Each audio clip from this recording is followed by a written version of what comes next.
Assalamualaikum warahmatullahi wabarakatuh. Kami dari kelompok 5 akan menjelaskan tentang konsep keadilan distributif menurut Islam.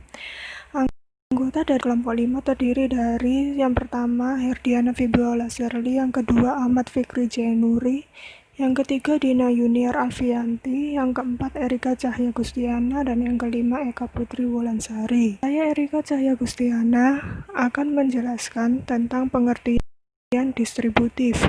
Distribusi adalah suatu proses penyaluran atau penyampaian barang atau jasa dari produsen kepada konsumen dan para pemakai. Distribusi merupakan penyaluran harta yang ada baik dimiliki oleh pribadi atau umum kepada pihak yang berhak menerimanya, yang ditujukan untuk meningkatkan kesejahteraan masyarakat sesuai dengan syariat. Distribusi dalam ekonomi Islam mempunyai makna yang lebih luas, mencakup pengaturan kepemilikan, unsur-unsur produksi, dan sumber-sumber kekayaan.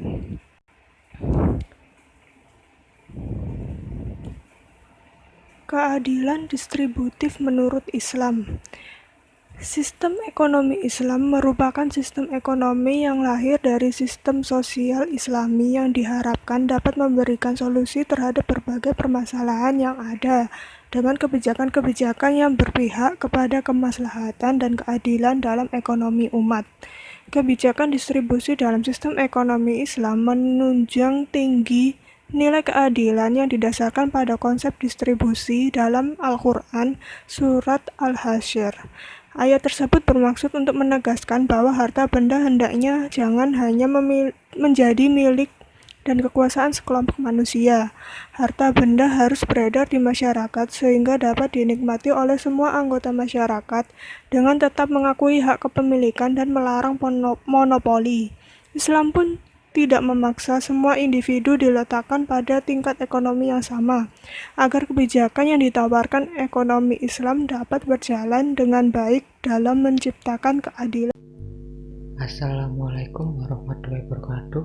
Saya Ahmad Fikri Jainuri, NIM 102. Di sini saya akan menjelaskan tentang dasar hukum keadilan distributif menurut Islam. Kelancaran distribusi sangat penting untuk dipelihara agar tercipta sebuah kegiatan ekonomi yang dinamis, adil, dan produktif. Dan distribusi diharapkan dapat mengatasi masalah antar berbagai kelas dalam masyarakat, supaya tidak terjadi kesenjangan di dalam masyarakat. Adapun dasar hukum distribusi terdapat dalam firman Allah Subhanahu wa taala dalam surat At-Taubah ayat 58 yang berbunyi, dan di antara mereka ada orang-orang yang mencelamu tentang distribusi zakat. Jika mereka diberi sebagian kepadanya, mereka bersenang hati, dan jika mereka tidak diberi sebagian daripadanya, dengan serta-merta mereka menjadi marah. Quran Surat At-Taubah ayat 58. Selanjutnya Allah Subhanahu wa taala juga berfirman dalam Al-Quran Surat Al-Ahzab ayat 7 yang berbunyi, apa saja harta rampasan yang diberikan Allah kepada Rasulnya dari harta benda yang berasal dari penduduk kota-kota, maka adalah untuk Allah, untuk Rasul, kaum kerabat, anak-anak yatim, orang-orang miskin, dan orang-orang yang dalam perjalanan, supaya harta itu jangan beredar di antara orang-orang kaya saja di antara kamu. Apa yang diberikan Rasul kepadamu, maka terimalah, dan apa yang dilarangnya bagimu, maka tinggalkanlah, dan bertakwalah kepada Allah. Sesungguhnya Allah amat keras hukumnya. Quran Surat Al-Ahzab ayat 7. Saya Eka Putri Wulansari. Saya akan melanjutkan penjelasan tentang tujuan keadilan distributif menurut Islam. Tujuan dari keadilan distribusi dalam Islam yaitu agar kekayaan tidak menumpuk pada sebagian kecil masyarakat, melainkan selalu beredar dalam seluruh masyarakat. Keadilan distribusi juga menjamin terciptanya pembagian yang adil dalam kemakmuran, sehingga memberikan kontribusi pada kualitas hidup yang lebih baik. Selanjutnya yaitu jenis-jenis keadilan distributif. Yang pertama ada keadilan distributif menurut ekonomi Islam. Dalam perekonomian modern saat ini, distribusi merupakan sektor yang terpenting dalam aktivitas perekonomian. baik distribusi pendapatan maupun distribusi kekayaan melalui kegiatan-kegiatan ekonomi ataupun kegiatan sosial. Prinsip distribusi yang menjadi pedoman dalam sistem ekonomi Islam adalah memperbanyak produksi atau output dan distribusi kekayaan agar sirkulasi kekayaan meningkat dan memungkinkan membawa pembagian yang adil di antara berbagai komponen masyarakat, serta tidak memusatkan modal pada sebagian kecil kelompok tertentu. Yang kedua yaitu keadilan distributif menurut Rasulullah SAW.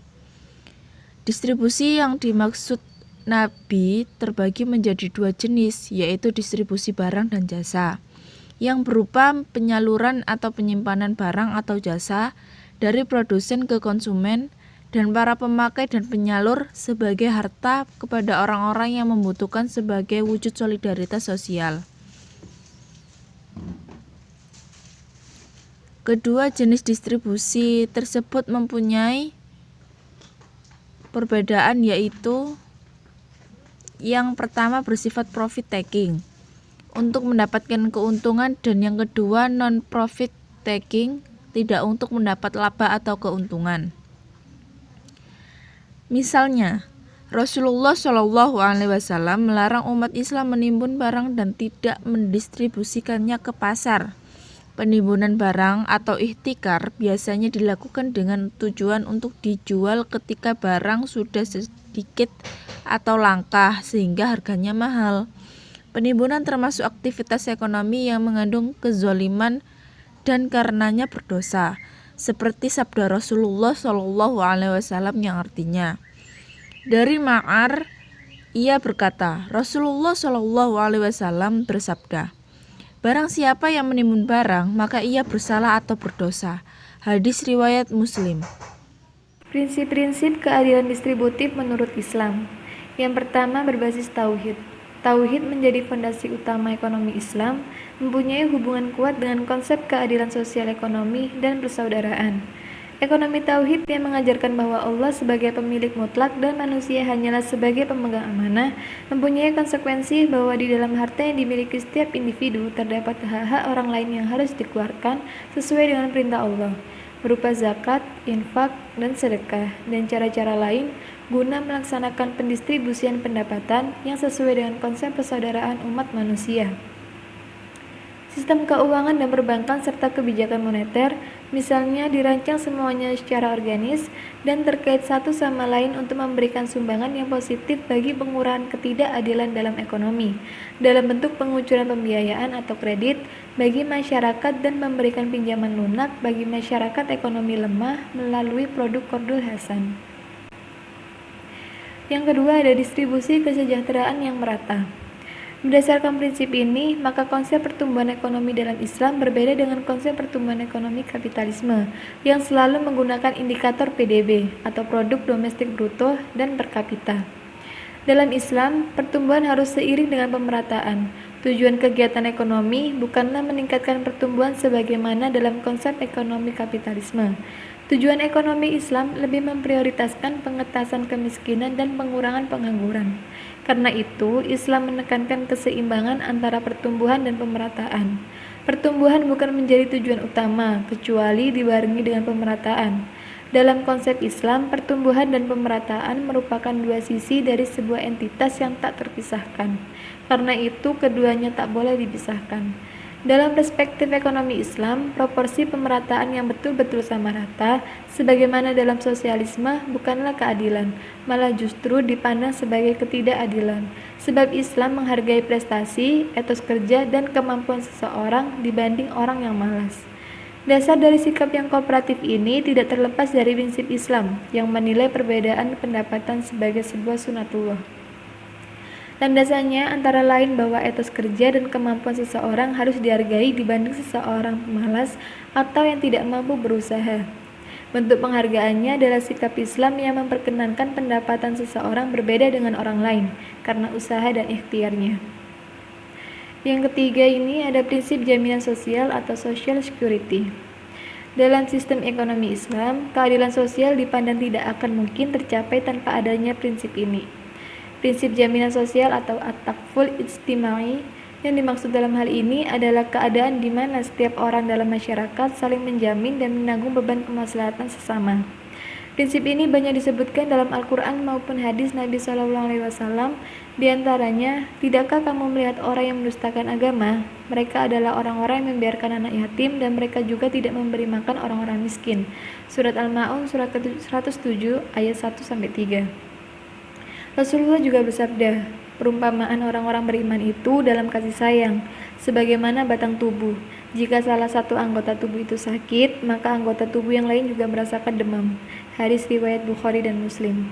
Namun begitu, menurut Capra mengutip pendapat Imam Al-Ghazali, sekalipun ilmu ekonomi Islam tetap berkonsentrasi pada aspek alokasi dan distribusi sumber-sumber daya, seperti halnya pada ilmu ekonomi konvensional, namun tujuan utama ekonomi Islam adalah harus tetap merealisasikan maqasid, sebab tujuan utama syariah adalah mendorong kesejahteraan manusia yang terletak dalam perlindungan terhadap agama mereka, diri, akal, keturunan, dan harta benda. Apa saja yang menjamin terlindungnya 5 perkara tersebut berarti melindungi kepentingan dan kemaslahatan umum. Tentang kaitan antara hukum-hukum syariah dengan kemaslahatan manusia banyak dibahas oleh para ulama, di antaranya Imam Al-Iz bin Abdul Salam dalam kitab beliau Qawaid Al-Ahkam fi Masalih Al-Anam. Faktor-faktor mewujudkan keadilan distributif. Yang pertama, tanah. Kaitan distributif dengan tanah adalah bagian alokasi dana untuk menyewa tanah sebagai tempat berkembangnya suatu aktivitas produksi. Yang kedua, modal. Ada kaitan erat dengan bagaimana alokasi dana untuk membayar hasil dari modal yang diperoleh dari saibul mal. Yang ketiga, tenaga kerja. Berkaitan dengan distribusi pendapatan, bagaimana proses penggajian dan pengupahan tenaga kerja. Yang keempat, manajemen, yaitu biaya yang harus dikeluarkan untuk sistem dan juga manajerial suatu perusahaan. Transformasi nilai-nilai ekonomi Islam dalam rangka keadilan distributif. Keadilan distributif adalah prinsip utama dalam ekonomi Islam. Sebagaimana telah dipaparkan oleh para pemikir Muslim, bahwa ada 2 sendi utama dalam distribusi, yaitu kebebasan dan keadilan. Ekonomi Islam bertujuan untuk mensejahterakan masyarakat secara adil dan seimbang, karena dengan landasan ini para pihak yang terlibat dalam proses ekonomi tidak akan saling menindas atau mengeksploitasi satu sama lain. Konsep ekonomi Islam ini dapat mengakomodasi demokrasi ekonomi Indonesia secara substantif, memiliki keselarasan. Melalui sistem ekonomi Islam ini, penumpukan kekayaan oleh sekelompok orang dihindarkan dan langkah-langkah dilakukan secara otomatis untuk memindahkan aliran kekayaan kepada masyarakat yang lemah.